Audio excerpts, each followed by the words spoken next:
The Utah morning arrived cold and sharp, painting frost patterns on the windows of Morrison's boarding house, where Lily Harper had been awake since before dawn. At 19, Lily had perfected the art of moving through spaces without drawing attention, her small frame and quiet manner allowing her to complete her endless tasks while remaining essentially invisible to the guests who passed through. She preferred it that way. Invisibility meant safety, meant avoiding the kind of notice that could make life difficult for a young woman with no family and no protection beyond Mrs. Morrison's pragmatic charity. Lily worked efficiently through her morning routine, stoking fires in all the guest rooms before anyone woke, preparing breakfast alongside Mrs. Morrison's cook, serving meals to boarders who rarely looked at her face, and cleaning rooms once guests departed for their daily business. The work was endless but familiar, and Lily took quiet pride in doing it well, knowing that competence was the only security she possessed in a world that offered orphans few alternatives. Mrs. Morrison ran a respectable establishment that catered to ranchers, merchants, and occasionally territorial officials passing through Cedar Valley. She had taken Lily in 4 years earlier when the girl arrived in town alone, her parents freshly buried after succumbing to the cholera outbreak that had devastated their wagon train. Mrs. Morrison's charity had practical limits. She provided Lily with room, board, and small wages in exchange for work that would have cost her considerably more if she had to hire additional staff at market rates. It was an arrangement that benefited both parties, though the balance of power was never in question. Lily slept in a small room off the kitchen, barely large enough for a narrow bed and a trunk that held her few possessions. But it was warm, dry, and safe, more than many orphans could claim in the harsh reality of 1880 Utah territory. Lily had learned not to want more than what she had, to keep her dreams small and her expectations lower. Ambition felt dangerous for someone in her position, like reaching for something that would inevitably be snatched away. The only luxury Lily allowed herself was singing, and even that she did in secret, in the quiet hours when she thought no one could hear.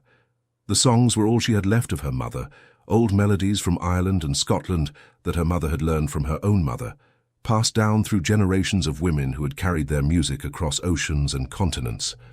Ethan Cross arrived at Morrison's boarding house on a Tuesday afternoon, his appearance causing the usual stir that accompanied any new guest, particularly one who looked as prosperous and capable as he did. At 32, Ethan had the weathered look of a man who spent his life outdoors, but his well-maintained gear and quality horse suggested success rather than mere survival. He was tall and lean, with the kind of quiet confidence that came from knowing his own capabilities and having no need to prove anything to strangers. Mrs. Morrison greeted him warmly, recognizing a guest who would pay his bills promptly and cause no trouble. Ethan explained he was from Montana in Utah to negotiate livestock purchases and establish grazing agreements with local ranchers. He expected to stay 2 to 3 weeks, depending on how quickly business concluded. He requested a quiet room, meals at regular times, and little else, his manner polite but reserved in a way that suggested he valued his privacy. Lily was serving dinner that evening when she first saw Ethan properly. She had shown him to his room earlier, carrying his bags up the stairs while he followed, but she had kept her eyes down and her words minimal as always. At dinner, she moved around the table serving food, and she felt his gaze follow her movements with an attention that made her self-conscious.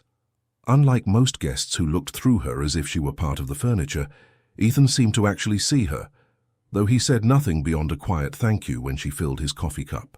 Over the following days, Ethan established a routine. He left early each morning to meet with local ranchers, returned for lunch, spent afternoons reviewing contracts and correspondence, and took dinner at the boarding house before retiring to his room to read or work on accounts. He was unfailingly polite to everyone but maintained the kind of distance that discouraged casual conversation. Lily noticed that he often seemed lonely, though he gave no outward sign of minding his solitude. On his 4th evening at the boarding house, Ethan came down to the kitchen late, unable to sleep and hoping for coffee. The house was quiet, Mrs. Morrison and the other staff having retired hours earlier. Ethan assumed he would be alone, but as he approached the kitchen, he heard something that stopped him in the hallway. A voice soft and haunting, singing a melody that seemed to carry centuries of longing and memory. The song was in a language Ethan did not recognize, but the emotion in it was universal, speaking of loss and love, and the kind of homesickness that came from being forever separated from where you belonged. Ethan stood frozen in the hallway, not wanting to interrupt the singer but unable to walk away from the most beautiful sound he had heard in years. The voice was Lily's. He recognized it somehow, though he had never heard her speak more than a few necessary words. She sang while washing the evening's dishes, unaware of her audience, the melody rising and falling with unconscious artistry that suggested natural talent rather than formal training. When the song ended, Ethan waited a moment before making his presence known, clearing his throat gently so as not to startle her. Lily turned quickly, her face flushing with embarrassment at being discovered. She apologized immediately, her voice barely above a whisper, saying she had thought everyone was asleep and she had not meant to disturb anyone. Ethan told her quickly that she had not disturbed him at all, that the song was beautiful, and that he had been honored to hear it. He asked what language it was, and Lily explained haltingly that it was Gaelic, that her mother had been from Ireland and had taught her songs from the old country. They were all she had left of her mother, she said, and singing them made her feel less alone. The admission seemed to surprise Lily as much as it did Ethan. She was not accustomed to sharing anything personal, and the words had slipped out before her usual caution could stop them. Ethan said quietly that he understood that kind of loneliness, that he had spent the past 10 years building a successful ranch in Montana, but had no one to share it with. The isolation had felt manageable when he was younger and focused entirely on building his operation, but lately he had been feeling the weight of returning each evening to an empty house, of having no one to talk to, beyond hired hands who worked for him rather than with him. The conversation that night lasted 2 hours, both of them surprised by how easy it was to talk once they started. Lily learned that Ethan had grown up in Wyoming, that his parents had died when he was young, that he had worked as a ranch hand for years before saving enough to buy his own land. Ethan learned that Lily's parents had been heading to California when cholera struck, that she had been alone since 15, that she dreamed sometimes of having a home that was truly hers, rather than just a room she occupied at someone else's sufferance. Over the following weeks, a pattern developed. Ethan would find reasons to be in the kitchen during Lily's evening work, and they would talk while she completed her tasks. Sometimes she would sing for him, sharing the old songs and the stories behind them. Sometimes they would sit in comfortable silence, both finding peace in companionship that demanded nothing beyond presence. Ethan's business in Utah was progressing well, but he found himself extending his stay beyond what was strictly necessary, finding reasons to remain in Cedar Valley that had little to do with livestock contracts and everything to do with the young woman whose voice had awakened something in him he thought had died from disuse. He was falling in love with Lily, not with some imagined ideal, but with the real person he was coming to know through their late-night conversations. He loved her quiet strength, the way she had survived circumstances that would have broken many people while maintaining her gentleness and capacity for hope. He loved her voice, yes, but more than that, he loved the person behind the voice, the woman who whispered old songs as a way of keeping her mother's memory alive. But Ethan was also aware of the complications their situations presented. He was 13 years older than Lily, an age gap that would raise eyebrows in any community. More significantly, there was a massive power imbalance between them. He was a successful rancher with property and means, while she was a hired servant with no resources or family. He worried that any expression of interest might put her in an impossible position, that she might feel pressured to accept advances from a boarding house guest, regardless of her true feelings. Lily, for her part, was experiencing emotions she barely understood. She had spent 4 years carefully not allowing herself to want anything beyond basic survival, and now Ethan's presence had awakened longings she had suppressed.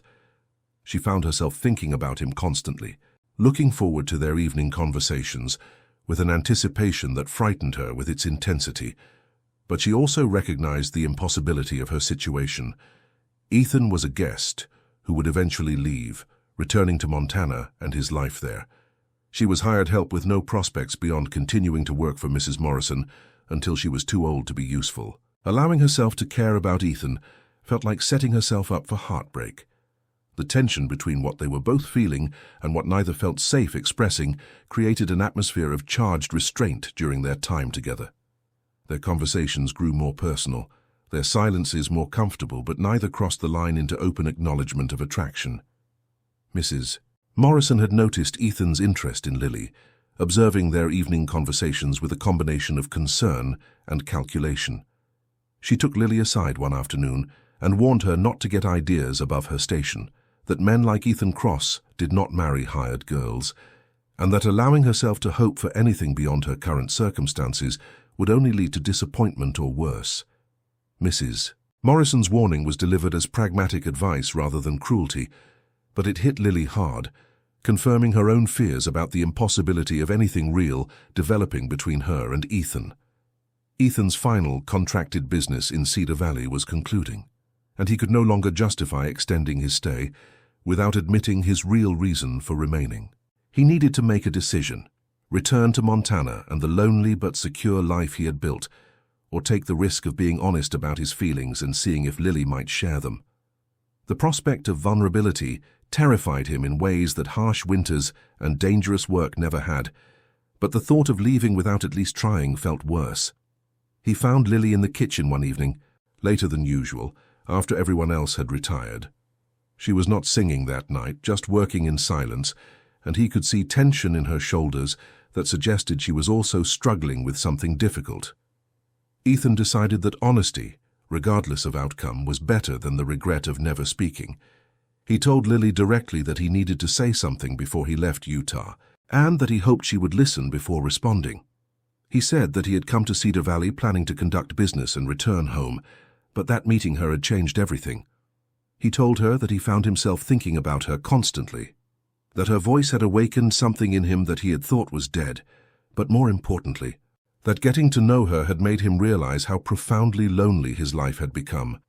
He was not good with romantic words, he admitted, but he wanted her to know that he cared for her deeply, and wanted to know if she might feel the same. Lily's response was not immediate. She stood very still, her hands gripping the edge of the sink, and when she finally spoke, her voice was thick with emotion she was struggling to control. She told Ethan that she did have feelings for him, that their time together had been the happiest she could remember since her parents died, but that Mrs. Morrison had warned her not to have unrealistic hopes. She said she understood that men of his position did not marry hired girls, and that she did not want to misunderstand what he was offering. Ethan felt anger rise at Mrs. Morrison's interference, but he focused on Lily's concern. He told her plainly that he was not offering her a position or suggesting anything improper. He was asking if she would consider marrying him, becoming his wife, sharing his life in Montana as an equal partner. He said he knew the age difference might concern her, that she might not want to leave Utah, that she might not share his feelings strongly enough for marriage. But if she was willing, he wanted to build a life together, to create the family and home neither of them currently had. Lily's immediate response was shock too profound for words. She had spent 4 years convinced that her future held nothing beyond continued service, aging gradually until she was too old to work and would face whatever fate awaited women in her position with no resources or family. The possibility that Ethan was offering marriage, partnership, a genuine future rather than just a brief connection, was almost too much to process. She asked him quietly if he was certain, if he had really thought through what he was proposing. She reminded him that she had no dowry, no family, no connections that could benefit him socially or economically. She was just an orphaned hired girl with nothing to offer beyond herself. Ethan told her that she was offering exactly what he wanted: her companionship, her strength, her music, herself. He said he had built a successful ranch but had no one to share it with, and that material success meant very little without connection and partnership. He asked her to take time to consider his proposal, to think about whether she could imagine a life in Montana, whether she could see herself married to a man 13 years older, who was better with horses than with words. The following days were torturous for both of them. Lily wanted desperately to say yes, but was terrified of making a decision based on emotion rather than practical consideration. She had seen what happened to women who made impulsive choices, who trusted the wrong men or committed to situations that left them trapped and helpless.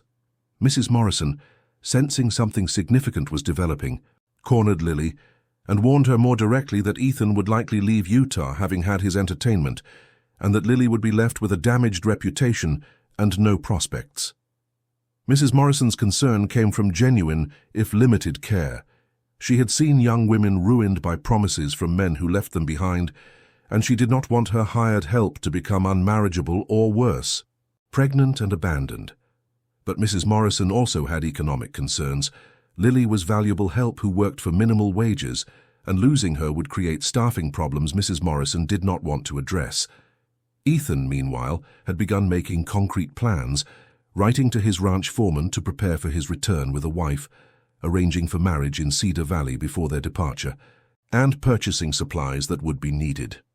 He was proceeding as if Lily would accept, not from arrogance, but from hope that felt both fragile and powerful. He had spent years avoiding emotional risk, and now that he had committed to it, he found himself unable to contemplate the possibility of rejection.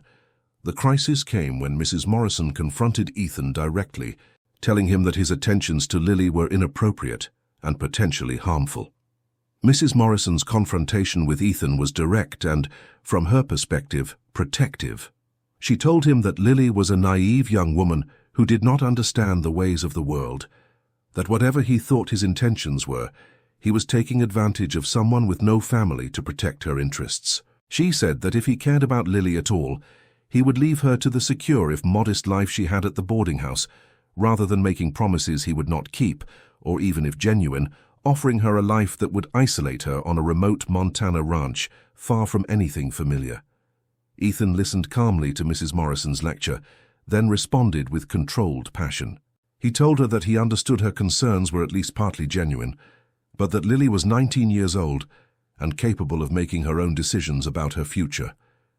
He said his intentions were completely honorable: marriage, partnership, a genuine life together, and that he would never dishonor Lily or treat her as anything less than an equal. He made clear that his proposal would stand regardless of Mrs. Morrison's approval, but that he hoped she would recognize that Lily deserved the chance to choose her own future, rather than having it decided for her by others who claimed to know what was best.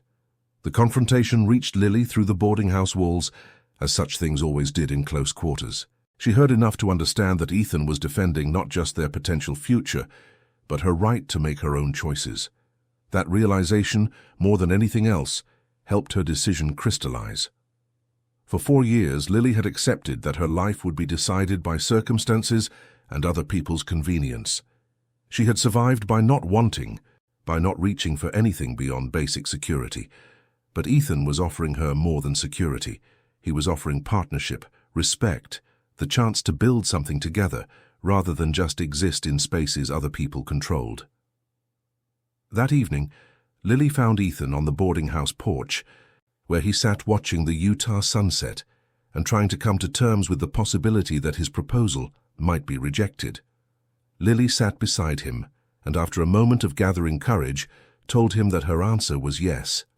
She said she had spent days trying to find practical reasons to refuse, trying to protect herself from disappointment or worse, but that she had realized she was tired of making decisions based only on fear. She wanted to take the risk of trusting him, of believing that the connection they had developed was genuine and could grow into something lasting. She admitted she was frightened of leaving Utah, of marriage, of depending on someone else, but that she was also excited in ways she had not allowed herself to feel in years. Ethan took her hand carefully, as if she were something precious that might break, and told her that he would spend the rest of his life ensuring she never regretted taking that risk. They were married 3 days later in a simple ceremony at the local church, with Mrs. Morrison attending with obvious reservation but genuine wishes for Lily's happiness. The journey to Montana took 2 weeks, traveling through landscapes that ranged from Utah's red rocks to Wyoming's plains to Montana's river valleys. Ethan used the journey to tell Lily about the ranch, about the house he had built but never quite made into a home, about the work that would need to be done and the challenges they would face. He wanted her to understand realistically what she was entering, to have no illusions about ranch life being easy or romantic in the way city people sometimes imagined.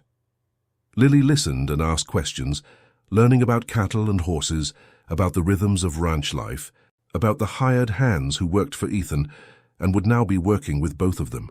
She sang sometimes during the journey, teaching Ethan some of the old songs and learning that he had a decent voice himself when encouraged to join her. When they finally arrived at Ethan's ranch, Lily was struck by both the isolation and the beauty.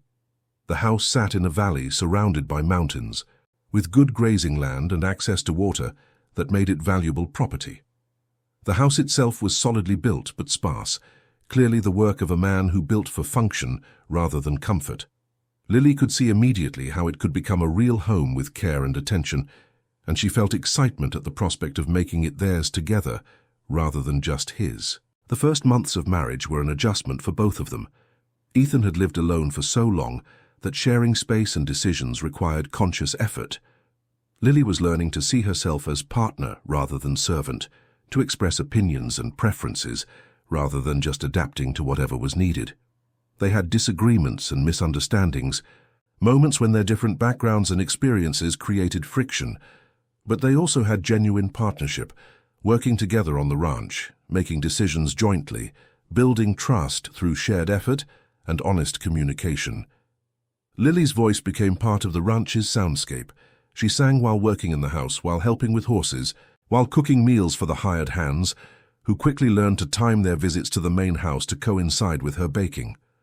Her music brought warmth to a place that had been functional but cold, and Ethan found that coming home each evening to hear her singing felt like the fulfillment of something he had not known he was missing. 3 years after their marriage, Lily stood in the doorway of the ranch house watching Ethan work with a young horse in the corral. Their daughter, barely a year old, sat on Lily's hip, babbling and waving at her father.